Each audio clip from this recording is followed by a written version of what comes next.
Priscilla Mireles, matapang na ibinulgar ang kalaguyo ni John Estrada.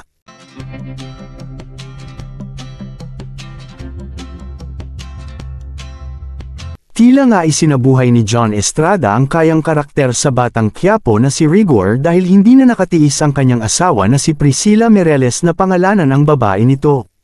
Ngayong araw kasi ay nag-post si John ng mga litrato sa Instagram, at nilagyan ng caption ang isang post ng "What an awesome place."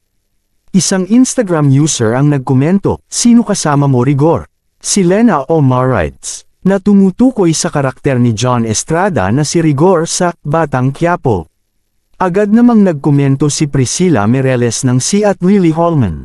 Dagdag pa nito, "Looking very divorced, Mr. Estrada." Naka-turn off na ang comment section ni John Estrada sa kanyang Instagram matapos magkomento ang kanyang asawa na si Priscilla Mireles kung sino ang kasama niya di umano sa Boracay. Ito na ang ikalawang beses na naintriga ang relasyon ng dalawa dahil sa isang babae. Noong nakaraang Mayo, nagbukas si Priscilla tungkol sa balitang hindi magandang relasyon nila ni John noong nakaraang taon.